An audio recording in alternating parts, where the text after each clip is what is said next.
Thanks for clicking in. Today, we're grilling up some pork for some delicious chile verde. For those unfamiliar with the dish, think of it as a pork stew. Not too spicy. It's perfect. Traditionally, it's cooked indoors, but let's see if we could bring in some awesome grill flavor to this dish. For this cook, I'm using some chopped pork ribs and some leftover rib trimmings. This recipe is a great way to get rid of any extra rib trimmings you might have. Let's go ahead and season these ribs and trimmings with an all-purpose rub. Since we'll pack our green chili sauce with a ton of flavor, salt, pepper, garlic is enough for this first layer of flavor. For some chile verde, traditionally you use some pork shoulder meat that has been cubed into smaller pieces. However, you can also use a combination of pork shoulder and pork ribs for some extra flavor. Once cooked down, the rib bones would easily be removed. But if you prefer not having to deal with the bones later on, feel free to use cubed pork shoulder to avoid the bones altogether. Let's prep our grill. Use any wood, charcoal, or lump of your choice. I'll be using my grill to sear my meat. You can also use the stove to sear your meat on the pan. Whichever method you prefer, don't skip out on the searing process.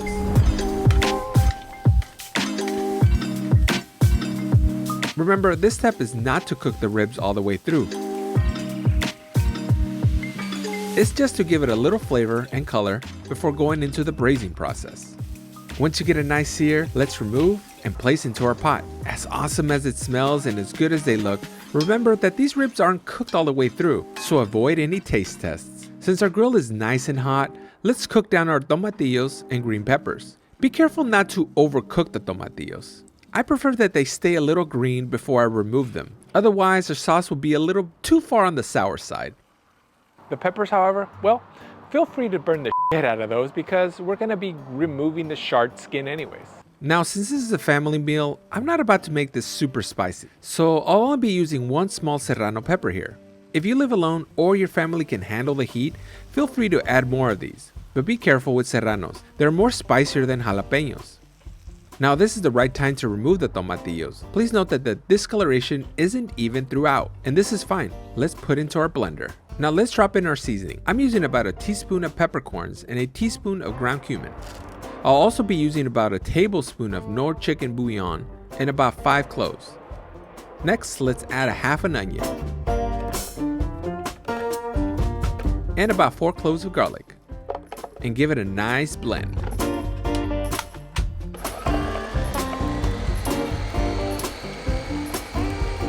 I didn't forget our green chilies. Now that we charred the heck out of them and they cooled down a bit, let's remove the skin as best as we can. And let's not forget our lonely little serrano pepper. Let's also remove the stems and any seeds we might run across. There's no need to be a hero like me here. Feel free to go inside and use the sink, since the running water will make this process a lot easier. Once prepped, let's drop in our green chilies and add them to our blender.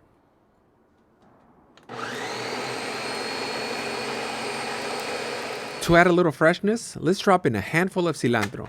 But if you're part of the unlucky population where cilantro tastes like soap to you, then avoid altogether. You'll be fine. But no leaving curse words in my comment section, or we'll wash out your mouth with some cilantro.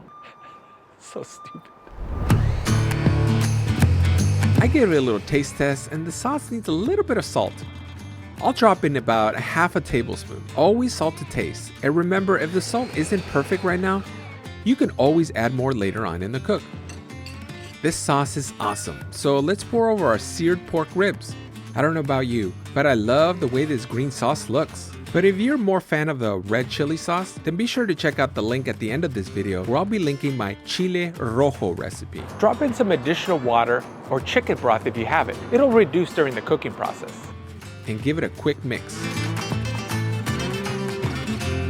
This pot is ready to be placed on the stove or in your oven for a few hours. But the awesome thing about these cast iron pots is, well, you could throw them on the grill without a problem. But let's face it, there's nothing better than some outdoor cooking. Let's drop in a few hot coals on top of the lid.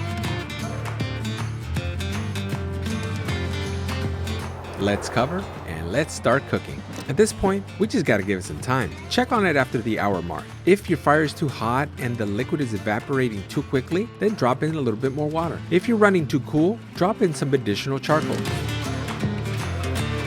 I didn't really have a target temperature here. I just kept it under 300 at a very low boil. I tried this as best as I could, but this isn't science. As long as you get a nice little boil going throughout, you'll be fine. This ended up taking me about 2.5 hours. And once the meat is fork tender, you're done and it's time to enjoy. Nice and tender. Perfect.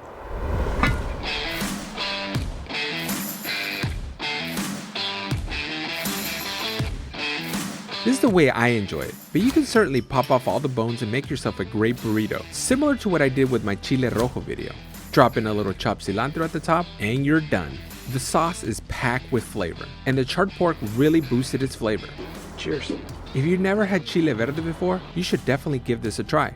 That salsa is really good. You can go ahead and use your stove if you prefer, but if you have a grill, then I highly recommend you try this. But that serrano pepper was definitely on the spicier side, so it's a good thing I only put one of them. Hopefully you enjoy the chile verde. Now if you want to make a sauce that's red, be sure to check out my next video, and I'm going to make some chile colorado.